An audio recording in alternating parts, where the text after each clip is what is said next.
Now, class 12C, good morning to all of you.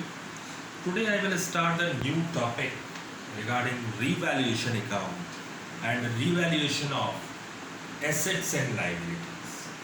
What is revaluation? So, whenever a new partner is admitted, it becomes necessary to revalue the assets and liability.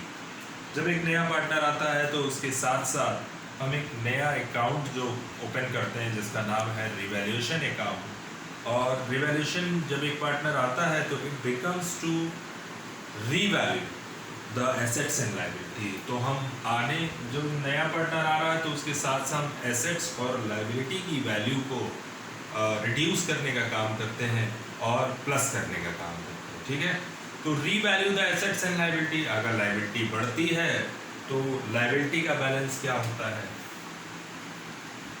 Liability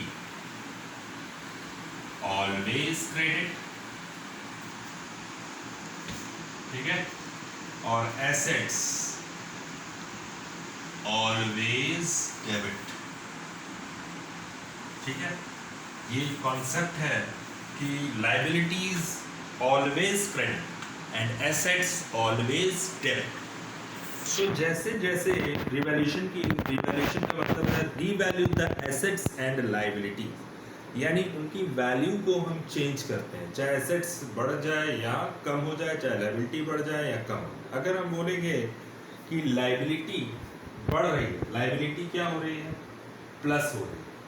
ठीक है, तो इसका मतलब है और क्या हो जाएगी? क्रेडिट हो जाएगी। ठीक है, अगर लायबिलिटी बढ़ रही है तो इसका मतलब है कि लायबिलिटी अगर बढ़ रही है तो प्लस होगा, तो लायबिलिटी जब बढ़ रही है तो लायबिलिटी का बैलेंस क्या होता है? क्रेडिट। ठीक है, इसका मतलब और लायबिलिटी क्या हो जाएगी? क्रेडिट हो जाएगी। इसका जस्ट अपोजिट, अगर एसेट्स बढ़ रही है तो एसेट्स का बैलेंस क्या होता है? Debit.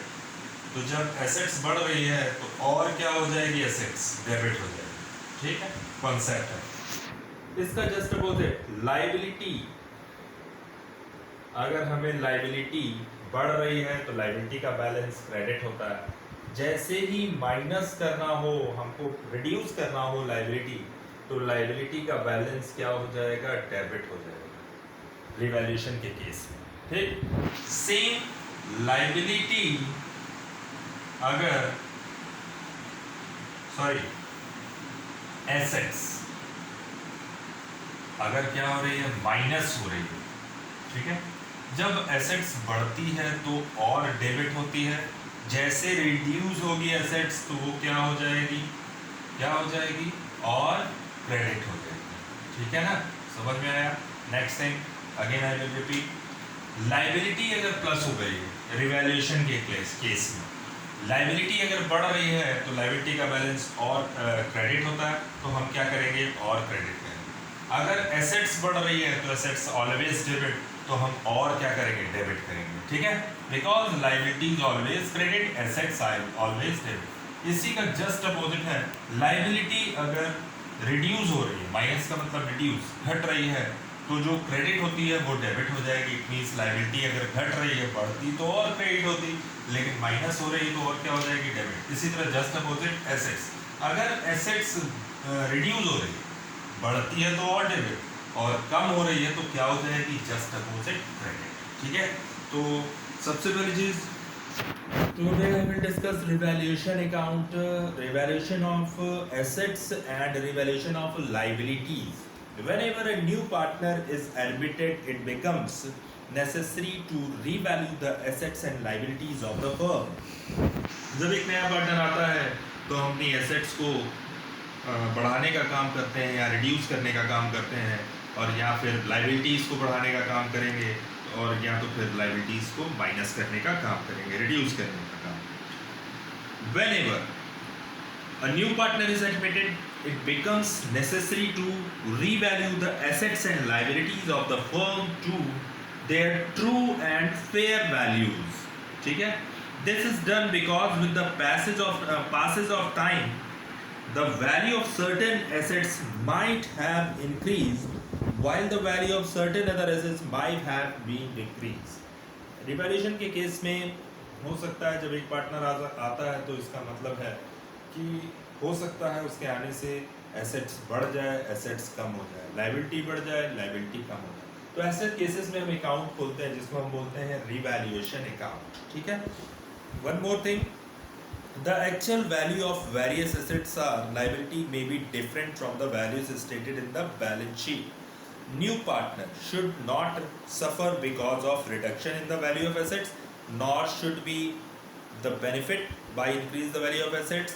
The entire profit of loss arising from revaluation is divided between the old partners in old ratio. One more important thing in this question, the revaluation account.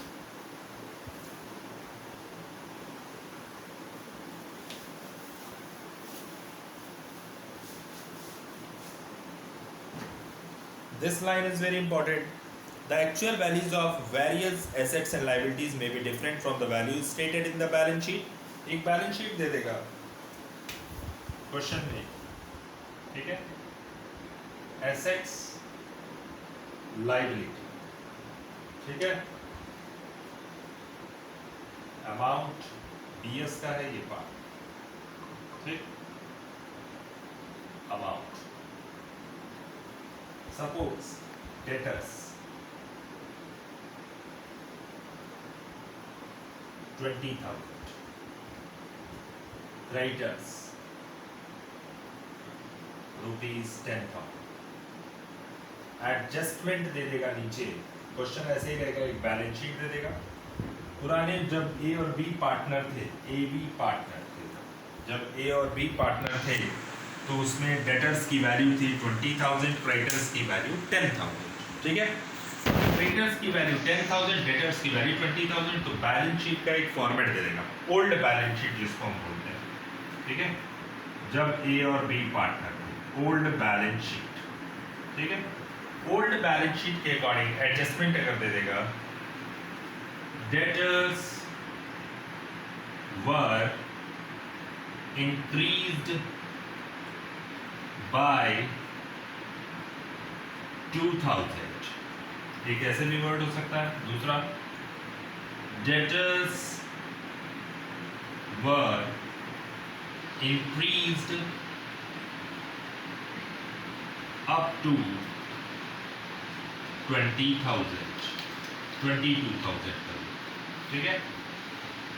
अगर debtors increase हो रहे हैं, ठीक है, increase by word अगर आ गया question में तो आपको फुल वैल्यू जितना दिया है उतने से ही एंट्री पास करनी है, ठीक है। तो डेटर्स अगर इंक्रीज कर रहे हैं तो सीधा इंपैक्ट करना पड़ेगा रिवैल्यूएशन में, ठीक है। तो डेटर्स अगर बढ़ रहे हैं तो इसका मतलब है हम किस साइड ले जाएंगे अगर डेटर्स बढ़ गए, so assets increase the value of assets, यानी आपके पास अगर डेटर्स बढ़ रहे हैं, अगर इंक्रीज्ड बाय, तो एंट्री क्या बनाओगे आप, रिवैल्यूएशन डेबिट,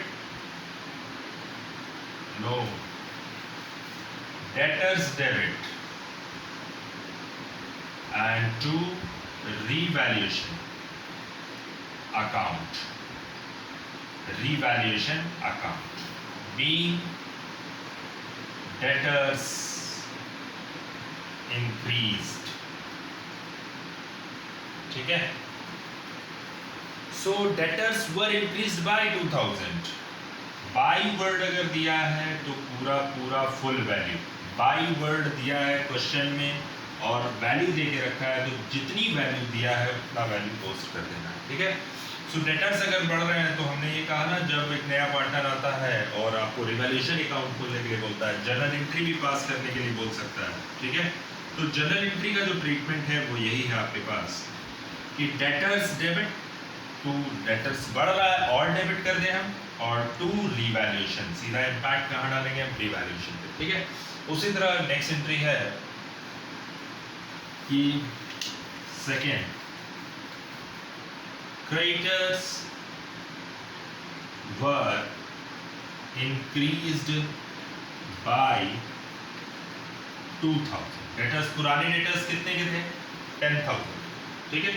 अच्छा एक चीज और कि हमारे पास ओल्ड बैलेंस शीट में जब ए बी पार्टनर थे तो हमारे पास डेटर्स का बैलेंस क्या था 20,000, लेकिन अब डेटर्स बढ़ गए 2000 से और जो न्यू बैलेंस शीट होगी जब सी पार्टनर होगा तो एबीसी की बैलेंस शीट में हम डेटर्स की फिगर कितनी डालेंगे, न्यू डेटर्स 22,000 रुपीज। बहुत इजी होता है रिवैल्यूएशन अकाउंट, ठीक है। सो डेटर्स डेबिट, क्योंकि हमने हमारी पुरानी फिगर जब एबी पार्टनर थे तो 20,000 था डेटर्स, अब जब नया पार्टनर आ रहा है तो डेटर्स वर इंक्रीज्ड बाय 2,000, तब 2,000 रुपये और बढ़ गया तो हमने एंट्री पास किया, adjustment entry debtors debit to revaluation. इसका मतलब है 2,000 से हमारे डेटर्स और बढ़ गए, तो न्यू फिगर में न्यू बैलेंस शीट में एबीसी की जो बैलेंस शीट बनेगी वहां पे एसेट साइड में डेटर्स की फिगर कितनी हो जाएगी 22,000, ठीक है ना। पहले थे 20,000 के, 2,000 हमने इंक्रीज कर दिया, इसका मतलब है नए डेटर्स हो गए हमारे 22,000 के न्यू बैलेंस शीट में एबीसी की balance sheet. Now next thing,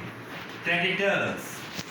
हम लायबिलिटी की बात कर रहे हैं, क्रेडिटर्स अगर बढ़ गए तो और क्रेडिट, घट गए तो डेबिट, ठीक।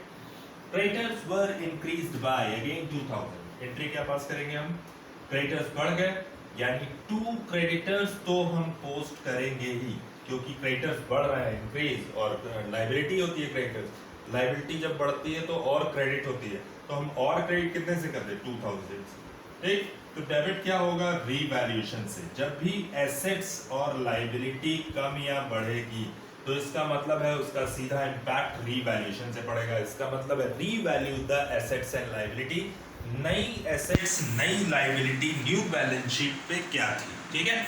तो इसके लिए हम लोग एक रिवैल्यूएशन अकाउंट बनाते हैं। रिवैल्यूएशन में क्रेडिटर्स बढ़ रहे हैं, पुराने क्रेडिटर्स कितने थे 10,000, नए क्रेडिटर्स कितने हो जाएंगे 2,000 और बढ़ गए, तो इसका मतलब है नए क्रेडिटर्स हो गए 12,000 रुपए, 12,000, ठीक है, समझ में आया।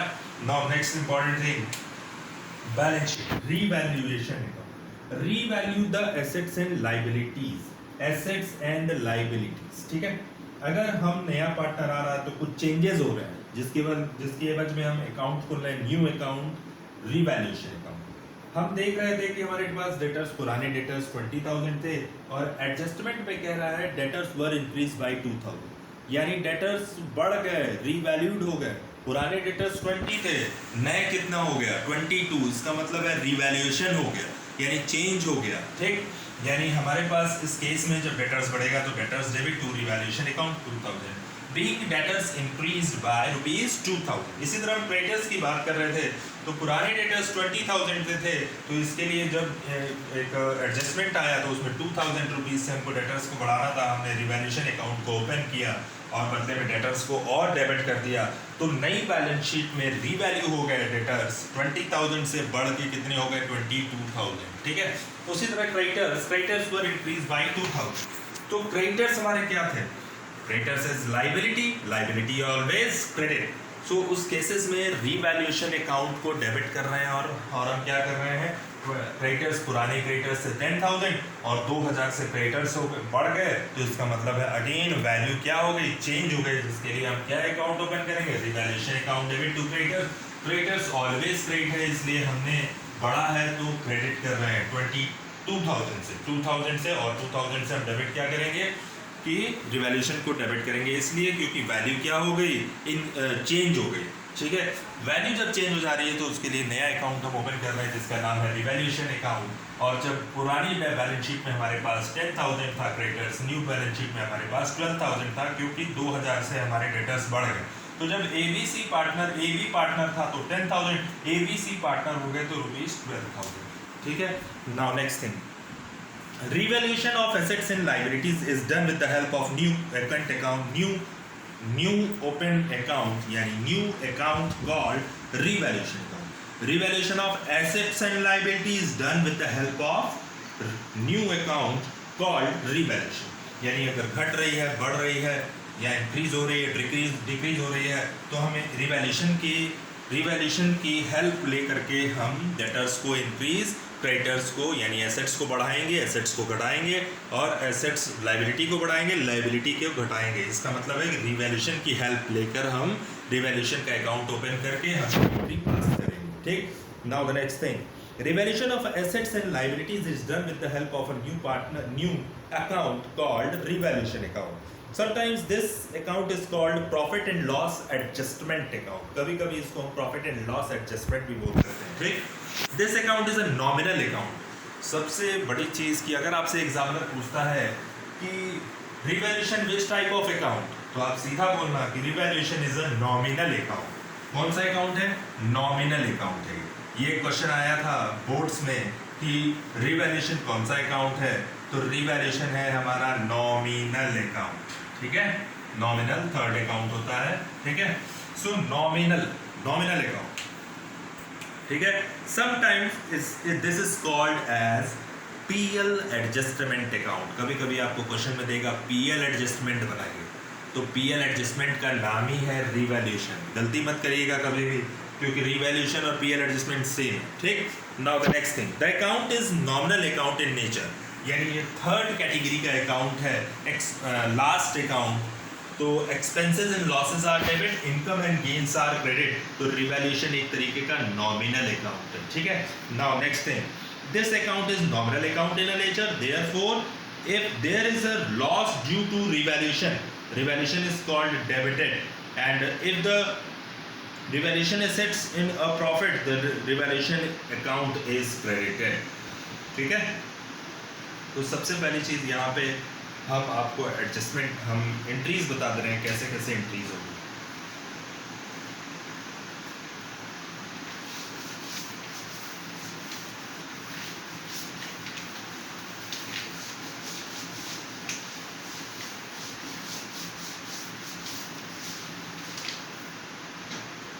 चलिए,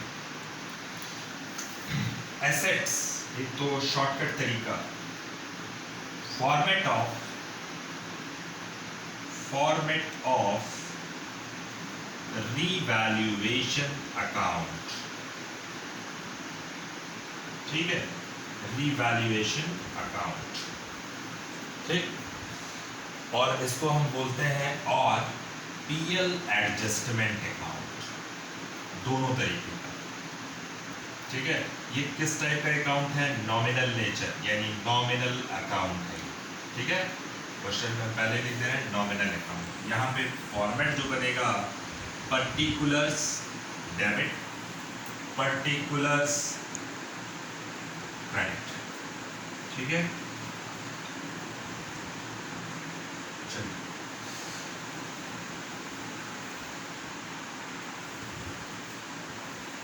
सो फॉर्मेट ऑफ रिवैल्यूएशन का यहाँ पे एक शॉर्टकट तरीका, एसेट्स माइनस होगी, लायबिलिटी प्लस होगी. यहाँ पे क्या होगा? एसेट्स प्लस होगी, लायबिलिटी माइनस होगी. फिर से बता दे रहे हैं, assets minus, liability plus, assets plus, liability minus. ये है शॉर्टकट तरीका एंट्री पास करने का. कभी कभी बोलेगा आपको रिवैल्यूएशन अकाउंट बनाए, जनरल एंट्री की, लेकिन अब जो है क्वेश्चन में जनरल एंट्री के पार्ट्स ज़्यादा आ रहे हैं. ठीक है. तो रिवैल्यूएशन अकाउंट बनाने के लिए कम आ रहा है, लेकिन आपको सारे क्वेश्चंस अकाउंट बनाने के लिए मिलेंगे, लेकिन एंट्री भी अब पास करना हम बताएंगे कैसे कैसे करना है. ठीक है. So we prepare for revaluation account, format of revaluation account. ठीक है. सो रिवैल्यूएशन का जो फॉर्मेट है उसके according, to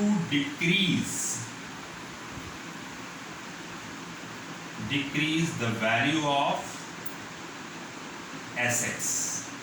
clear? To decrease the value of assets. अगर assets कम हो रही है तो रिवैल्यूएशन के डेबिट में जाएगी. इसका मतलब हमने यहाँ लिखा हुआ है assets माइनस, घट रही है, तो जिसको हम बोल रहे हैं to decrease the value of assets. Now next thing, अगर liability बढ़ रही है तो to increase the value of liabilities. Value of liabilities. ठीक है. नाउ नेक्स्ट थिंग, टू, अगर कोई ऐसी लाइबिलिटी जो आपकी पुरानी बैलेंस शीट में नहीं है और वो लाइबिलिटी स्टैंड कर गई, जिसको हम बोलते हैं अनरिकॉर्डेड लाइबिलिटी. कभी कभी क्वेश्चन में बोल देगा अनरिकॉर्डेड लाइबिलिटी, ऐसी लाइबिलिटी जो पुरानी बैलेंस शीट में नहीं, not given in old balance sheet. तो उस केसेस में हम रिवैल्यूएशन में उस लाइबिलिटी को तो शो ऑफ करेंगे. तो लाइबिलिटी क्या हो जाएगी? कहेगा unrecorded liability is ₹20,000. So entry बनेगी क्या, रिवैल्यूएशन डेबिट, लाइबिलिटी बढ़ गई ना, तो लाइबिलिटी जब बढ़ जाएगी तो revaluation debit to unrecorded liability, तो यहाँ लिखेंगे हम टू अनरिकॉर्डेड लाइबिलिटी, ठीक है। Now the next thing in this question, value यहाँ पे पोस्ट करेंगे, अभी हम बताएंगे कैसे कैसे पोस्ट करना है, कैसे कैसे एंट्री करनी है। बाई जस्ट अपोजिट, अगर एसेट्स इंक्रीज हो रही है तो by increase the value of assets, ठीक है, क्योंकि हमने यहाँ क्या दिया है, एसेट्स प्लस, और इंक्रीज का मतलब ही होता है प्लस। अगर एसेट्स बढ़ रही है तो क्रेडिट साइड में रिवैल्यूएशन पे, घट रही है तो डेबिट साइड, ठीक। उसी तरह सेम तरीका, अगर लायबिलिटी इंक्रीज हो रही है तो डेबिट साइड में, और अगर डिक्रीज हो रही है तो क्रेडिट साइड, ठीक है। Decrease the value of current liabilities, ठीक है। Now next thing, unrecorded assets bye unrecorded assets, अगर एसेट्स बढ़ रही है, अनरिकॉर्डेड एसेट्स का मतलब है कि जैसे लाइबिलिटी था वैसे एसेट्स, यानी हमारे पास टाइपराइटर है जो ओल्ड बैलेंस शीट में नहीं दिया है, not given in old balance sheet, but नीचे एडजस्टमेंट में दे दिया टाइपराइटर परचेज 20,000, तो पुरानी बैलेंस शीट में तो था नहीं टाइपराइटर, लेकिन नई बैलेंस शीट में आपको टाइपराइटर पोस्ट करना है, और इसके साथ साथ हम ये मान लेंगे कि एसेट्स हमारी क्या हो रही है, इंक्रीज हो रही है। जब एसेट्स इंक्रीज होगी तो हम जिसको क्या बोल रहे हैं, बाय अनरिकॉर्डेड एसेट्स, ठीक है। किस एसेट्स को, जो पुरानी बैलेंस शीट में नहीं है, और नीचे दे देगा कि बाय टाइपराइटर परचेज या अनरिकॉर्डेड एसेट्स परचेज, तो एसेट्स बढ़ जाएगी उस केस में। हम यहाँ जब एसेट्स बढ़ती है तो हम क्रेडिट साइड में बाय अनरिकॉर्डेड एसेट्स, ठीक है। नाउ द नेक्स्ट थिंग, अगर credit is more than debit, ठीक है, तो क्या होता है, प्रॉफिट, और if credit debit is more than credit तो क्या होता है, लॉस, ठीक है। तो ऐसे केसेस में अगर ये ज़्यादा है ये कम है, मतलब इन सब का ऐड करोगे तो ये ज़्यादा रहेगा, क्रेडिट ज़्यादा है, ठीक है, और डेबिट कम है, तो इस केसेस में हम इसमें से सारी फिगर में से इन तीनों की फिगर को माइनस करेंगे, जो आएगा प्रॉफिट होगा, वो क्या होगा, प्रॉफिट, और प्रॉफिट जो बटेगा to profit transferred to partners capital account, और फिक्स होगी तो करंट अकाउंट, ठीक है। ये बताएंगे क्वेश्चन में कैसे होगा। हाँ, सेकेंड थिंग, अगर हमारे पास डेबिट ज़्यादा है, ठीक है, और क्रेडिट कम है, तो क्या हो जाएगा, बाय लॉस, क्योंकि पता है आपको कि जब डेबिट ज़्यादा होता है क्रेडिट कम होता है, तो लॉस ट्रांसफर्ड टू कैपिटल और current account, and it will be distributed in old ratio, ना कि सैक्रिफाइसिंग, ना कि न्यू, और ये हमेशा ओल्ड पार्टनर्स से बटेगा, ठीक, ओल्ड पार्टनर्स के लिए, और ये भी ओल्ड पार्टनर्स से ही बटेगा, ठीक है। लॉस होगा तो पुराने रेशियो पे हम डिस्ट्रीब्यूट करेंगे, और उस लॉस को कौन भरेगा, ओल्ड पार्टनर्स। वैसे ही अगर प्रॉफिट होगा तो हम डिस्ट्रीब्यूट करेंगे ओल्ड रेशियो में, ना कि न्यू रेशियो में, ना कि सैक्रिफाइसिंग रेशियो में। Clear? So first you have to write format of revaluation account.